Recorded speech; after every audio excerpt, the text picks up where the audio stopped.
que Bonifacio est une ville magnifique. Ça fait 16 ans que nous montons ces journées universitaires de Bonifacio grâce à la mairie de Bonifacio, à monsieur le maire Lantieri puis à monsieur le maire Orsouk. Et donc cela fait maintenant depuis 1997 ou 98 que nous arrivons à inviter une dizaine d'universitaires tous les ans, professeurs à la Sorbonne, professeurs au Collège de France, professeurs à l'étranger dans des universités de Naples ou ailleurs. Et tout le monde est ravi de venir parler tous les ans à Bonifacio dans un site magnifique de sujets différents. Cette année, c'est la Corse et la Russie, qui est un thème qui n'avait jamais été traité, avec les lettres de Pascal Paoli et de la tsarine Catherine II, par exemple. On a des exposés sur les peintres russes en Corse ou le souvenir de Napoléon en Russie, par exemple, fait d'ailleurs par une collègue de l'université de Corté qui est russe d'origine. Et donc, on arrive à fédérer tous les ans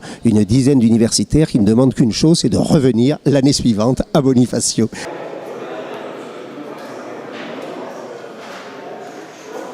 L'intérêt de venir à Bonifacio, c'est s'inscrire d'abord dans une magnifique tradition, puisque cela fait de très nombreuses années qu'ont lieu ces journées historiques de Bonifacio, qui sont toujours des journées passionnantes où des savants, des historiens de renom, des historiens aussi passionnés par la Corse se réunissent et essayent de parler de la Corse, mais dans son contexte, dans sa situation générale, à la fois de façon savante, c'est-à-dire exacte, rigoureuse, sans préjugés, sans idéologie, mais en même temps en essayant d'être clair, d'être simple, d'être abordable et de raconter les réalités du passé pour offrir finalement aux auditeurs, aux personnes qui nous font l'honneur de venir nous écouter, eh bien des idées, des images. C'est un véritable plaisir de pouvoir continuer dans ce nouveau mandat ces journées universitaires qui étaient à l'initiative de mon prédécesseur. Je crois que tout le monde reconnaît que c'est un moment de qualité dans la vie culturelle bonifacienne.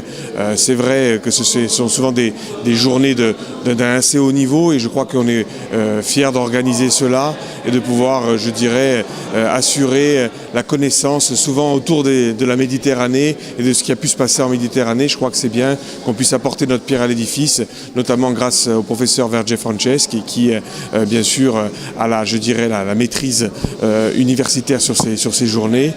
Et bien sûr, moi je voudrais dire que aussi ça peut se faire parce qu'on a notre collègue et amie Hélène Portafax qui fait un travail considérable pour que cela se passe dans de bonnes conditions. Tout ça sous l'autorité d'Alain Dimeil. Je crois que donc voilà, c'est une belle équipe qui fonctionne bien, qui assure des journées de qualité auxquelles les Bonifaciens peuvent venir se rendre tous les ans. C'est vrai, ça n'attire pas les foules évidemment, puisqu'on s'adresse à un public, je dirais, qui recherche vraiment cette connaissance précise. Mais pour nous, c'est bien de pouvoir mettre en place ce type de manifestation.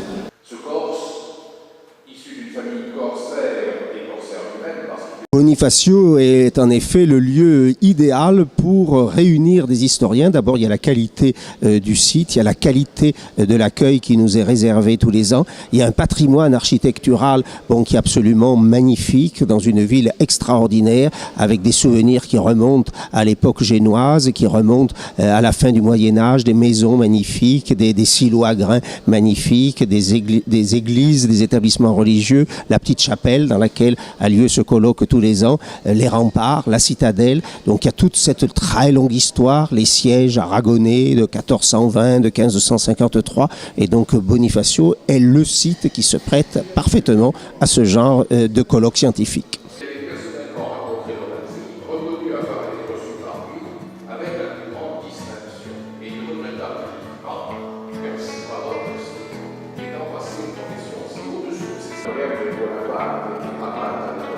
Corso, Lorenzo e Francesco